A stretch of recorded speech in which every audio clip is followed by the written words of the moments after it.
यशवर्धन जाने वाला है आर्य और अनु की शादी में। आर्य और अनु की शादी में जाने से पहले ही यशवर्धन बहुत ज़्यादा डर जाता है और डर कर छुप कर बैठा होता है। जहाँ सिद्धि माता उसे कहती है कि तुम डरो नहीं और चलो, तो उसे लगता है कि आखिरकार जब मैं उसे देख रहा था तो मुझे डर क्यों लग रहा था उस दूल्हे को।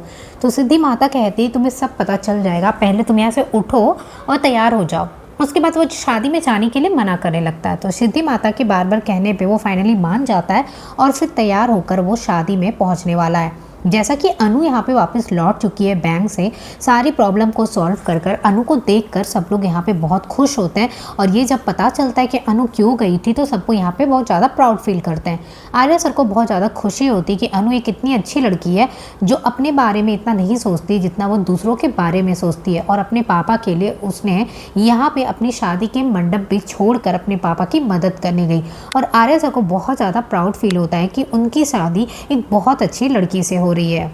आर्या सर यहाँ पे अनु की तारीफ करने लगते हैं तो ये सब सुनकर मीरा को बहुत ज़्यादा जेलस फील होने लगता है। उसे लगता है कि मैं जो भी करना चाहती हूँ ना सब कुछ उल्टा हो जाता है और मेरा कोई भी प्लान सक्सेस नहीं हो पाता है। यहाँ पे अनु भाग गई थी और शादी के मंडप तक भी नहीं पहुँची, तब भी आर्या सर अनु की तारीफ कर रहे हैं। मतलब अनु कुछ भी करे यहाँ पे तो आर्या सर को बस तारीफ ही दिखाई पड़ती है और मीरा यहाँ पे अपनी जो जेलस है वो निकाल रही होती है।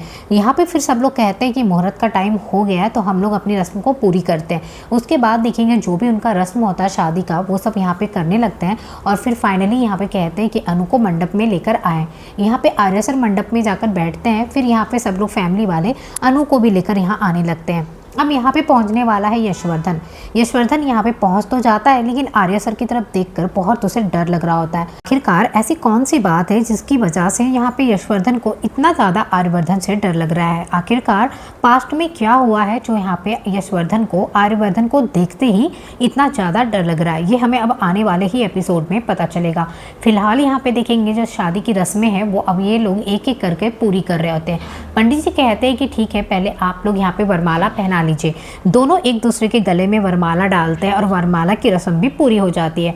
उसके बाद यहाँ पे देखेंगे यहाँ पे पंडित जी कहते हैं कि आप लोग 7 फेरे ले लीजिए। जहाँ देखेंगे आर्या और अनु दोनों एक दूसरे के साथ 7 फेरे ले रहे होते हैं, जहाँ दोनों जो जो उनका वचन होता है वो एक एक करके वहाँ पे बोलते जाते हैं। अपने सारे वचन को पूरे करने के बाद यहाँ पे देखेंगे फाइनली इनकी शादी जो पूरी हो जाएगी। यहाँ पे अनु को मंगलसूत्र और सिंदूर उसकी मांग में भरने के बाद ये शादी पूरी हो जाती है। अब यहाँ पे जैसा कि सिद्धि माता ने कहा होता है यशवर्धन से कि तुम कुछ भी नहीं कहोगे, चुपचाप से यहाँ पे तुम्हें बैठना है और जो भी यहाँ पे तुम्हें पता चलने वाला है बहुत जल्द पता चल जाएगा।